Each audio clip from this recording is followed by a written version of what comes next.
Hello friends, स्वागत है आपका अपने यूट्यूब चैनल शिक्षा सेंटर में। तो सामान्य ज्ञान क्राउन का जो सीरीज चल रहा है उसका प्राचीन भारत का 6th चैप्टर होगा 1.6 जो कि है महाजनपद काल। तो चलिए देखते हैं। उम्मीद करते हैं इसके पहले का पार्ट आप देखे होंगे, नहीं तो सारे का प्लेलिस्ट जो है उसका लिंक डिस्क्रिप्शन में दिया हुआ है। पहला पॉइंट देखिए, 6ठी शताब्दी ईस्वी पूर्व में दूसरी नागरिक क्रांति हुई जिसमें 16 महाजनपद का उदय हुआ था। ठीक है, तो कुल महाजनपदों की संख्या कितनी थी? तो वह 16 थी, जिसमें मगध जो है आगे चल करके साम्राज्य बन जाता है। अंगुत्तर निकाय जो कि बौद्ध साहित्य है एवं भगवती सूत्र जो कि जैन साहित्य है, इन दोनों साहित्यों में 16 महाजनपद की जानकारी मिलती है। देखिए यहाँ से प्रश्न कैसे पूछता है कि निम्न में से कौन सा साहित्य में जनपदों की जानकारी मिलती है? तो ऑप्शन आपका दिया हुआ रहेगा, दोनों रहेगा तो दोनों होगा, नहीं तो किसी एक होगा, अंगुत्तर निकाय या फिर भगवती सूत्र। या फिर और भी प्रश्न यहाँ से ऐसे पूछते हैं कि निम्न में से कौन सा जो ग्रंथ है वह बौद्ध धर्म का है या जैन धर्म का है? तो वहाँ से आपको अंगुत्तर जो होगा बौद्ध धर्म का होगा और भगवती सूत्र जैन धर्म का हो जाएगा। चलिए आगे बढ़ते हैं। पहला देखिए, काशी। पहला जनपद कौन सा था? काशी, जिसका वर्तमान नाम बनारस हो गया एवं उसका सीमावर्ती क्षेत्र काशी महाजनपद कहलाता है, यानी बनारस और उसके आसपास का क्षेत्र जो है काशी जनपद कहलाता था। इसकी राजधानी कहाँ थी? बनारस थी, जो वरुणा एवं 80 नदियों के बीच स्थित थी। दूसरा महाजनपद था अंग। ठीक है, कौन सा? अंग। यहाँ से काफ़ी प्रश्न पूछे जाते हैं। तो इसके अंतर्गत जो है भागलपुर और मुंगेर यानी बिहार का क्षेत्र आता है। बीपीएससी पीटी में खास करके पूछता है कि अंग का क्षेत्र जो है वर्तमान समय में बिहार का कौन कौन सा एरिया है? तो होगा भागलपुर और मुंगेर जिला। अंग की राजधानी क्या थी? चंपा थी और इसका शासक ब्रह्मदत्त था। बाद में बिंबिसार ने अंग को जो है मगध में मिला लिया था। ठीक है, एक एक पॉइंट को देखते चलिए। ये वीडियो सीरीज कुछ लोग बोल रहे थे बीपीएससी पीटी के लिए भी है का, तो देखिए बीपीएससी यूपीपीसीएस पीटी लेवल तक के जितने भी एग्जाम हैं, जैसे दरोगा हो गया, पुलिस हो गया, ठीक है, तो बिहार यूपी दोनों के स्टेट पीसीएस, दरोगा और पुलिस के अलावा जो स्टेट लेवल अन्य एग्जाम है उसके लिए वीडियो सीरीज महत्वपूर्ण होगा। ठीक है, चलिए तीसरा जनपद देखिए, तो है कौशल। तो इसके अंतर्गत आता है फैजाबाद जो कि उत्तर प्रदेश में है और इसकी राजधानी क्या थी? श्रावस्ती थी। ठीक है, सरजू नदी इसे दो भागों में बांटती थी। एक था उत्तर कौशल जिसका राजधानी था श्रावस्ती और दूसरा था दक्षिणी कौशल जिसका राजधानी क्या था? कुशावती। ठीक है, प्रसेनजीत यहाँ का प्रसिद्ध शासक था। चौथा देखिए महाजनपद तो है आधुनिक इलाहाबाद में वत्स जो है वह क्षेत्र था कौशंबी और इलाहाबाद का क्षेत्र। ठीक है, तो वत्स महाजनपद का क्षेत्र क्या क्या हुआ? इलाहाबाद और कौशंबी जिला। इसकी राजधानी कहाँ थी? कौशंबी थी। अवंती महाजनपद ने वत्स को अपना साम्राज्य में बाद में मिला लिया था। पांचवा देखिए मगध महाजनपद, इंपॉर्टेंट। तो यह वर्तमान पटना व आसपास के जिलों में अवस्थित है। इसकी राजधानी गिरिब्रिज जिसका वर्तमान नाम राजगीर है वह हुआ करता था। यहाँ पर सर्वप्रथम जो है हर्यक वंश का शासक था। ठीक है, हर्यक वंश का संस्थापक कौन था?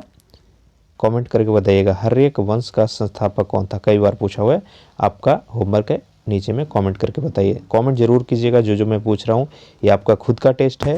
एग्जाम में आपको अगर ये क्वेश्चन जो मैं पूछता हूँ वो आ जाता है तो तुरंत दिमाग में आएगा कि हाँ इस पर मैंने कमेंट किया था, ये आंसर था। ठीक है, तो हर्यक वंश का संस्थापक आपको कमेंट में बताना है। छठा देखिए तो है वज्जी महाजनपद। तो यह 8 राज्यों का संघ था। यह एक गणतंत्र महाजनपद था। इसका एक प्रमुख संघ लिच्छवी तथा जिसकी राजधानी कहाँ थी? वैशाली थी। ठीक है, वैशाली जो है सबसे प्राचीन गणतंत्र था। सातवां देखिए मल महाजनपद। तो मल भी एक गणतंत्र महाजनपद था जो आधुनिक गोरखपुर एवं देवरिया जिला में स्थित है। कुशीनगर यहाँ की राजधानी थी। आठवां देखिए मत्स्य महाजनपद। तो इसका विस्तार आधुनिक राजस्थान के कुछ क्षेत्रों में था। इसकी राजधानी विराटनगर थी।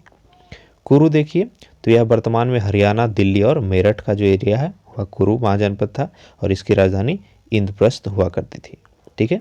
दिल्ली का प्राचीन नाम क्या था? योगिनीपुर था। नेक्स्ट देखिए 10वां, तो यह है चेदी महाजनपद। तो इसमें वर्तमान जो बुंदेलखंड का क्षेत्र है वो है, ठीक है, और इसकी राजधानी क्या थी? शक्तिमती थी। ध्यान से देखते चलिएगा फ्रेंड्स, ये वीडियो छोटा ही होगा, सिर्फ महाजनपद है इसमें। 11वां देखिए अस्मक, तो यह दक्षिण भारत में अवस्थित एकमात्र महाजनपद था। इसकी राजधानी कहाँ थी? पोतना या पोटिल थी।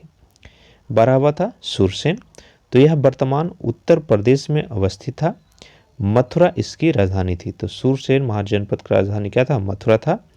मेगास्थनीज ने इंडिका में सुरसेन का वर्णन किया है। देखिए यहाँ से बार बार पूछा गया, इंडिका जो पुस्तक है किसने लिखी थी? तो हो जाएगा मेगास्थनीज ने लिखी थी। नेक्स्ट देखिए 13वां अवंती, इंपॉर्टेंट है। तो इसमें वर्तमान मध्य प्रदेश और आसपास का क्षेत्र जो है मालवा वह शामिल था।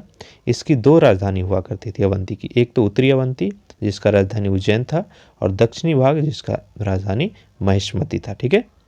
मगध का शासक शिशुनाग ने इसे मगध में मिला लिया था।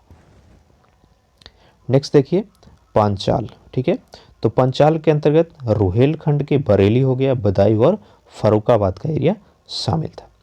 पांचाल के भी 2 राजधानियां थी, उत्तरी भाग का था अहिच्छत्र जो कि बरेली हुआ, और दक्षिणी भाग पंचाल का था काम्पिल्य, ठीक है। अगर आप महाभारत देखे होंगे तो उसमें देखे होंगे कि काम्पिल्य की चर्चा आती है पंचाल में। नेक्स्ट देखिए गांधार, ठीक है।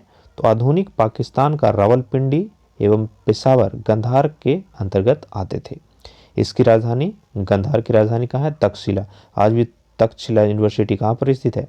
पाकिस्तान में स्थित है, ठीक है। पाणिनि जो कि एक व्याकरण चार्ज थे, यहीं के निवासी थे, गांधार के निवासी थे, ठीक है। 16वां देखिए कंबोज, तो यह भी पाकिस्तान में अवस्थित था, जिसमें राजौड़ी एवं हजारा आते थे। इसकी राजधानी हाटक या राजपुर थी। यह घोड़ों के लिए काफ़ी प्रसिद्ध था, ठीक है। तो इस पार्ट का जो चैप्टर है वो कंप्लीट होता है। अगर अब तक चैनल पे नए हैं तो सब्सक्राइब कीजिए, क्योंकि आपका सब्सक्राइब, लाइक और शेयर ही हमें मोटिवेट करता है रेगुलर वीडियो डालने के लिए। आपको फ्री ऑफ कॉस्ट सारा पीडीएफ उपलब्ध होगा। पीडीएफ चाहिए तो हमें कमेंट में बताइए, या फिर डिस्क्रिप्शन में हमारे टेलीग्राम चैनल का लिंक दिया हुआ है, उससे ज्वाइन कर लीजिएगा। वीडियो अच्छा लगे तो लाइक कीजिए, अच्छा ना लगे तो डिसलाइक करके अपना कमेंट में रिव्यू ज़रूर बताइएगा, और वीडियो को अपने फ्रेंड्स के साथ शेयर कीजिए ताकि उन्हें भी बेनिफिट हो सके। Thank you.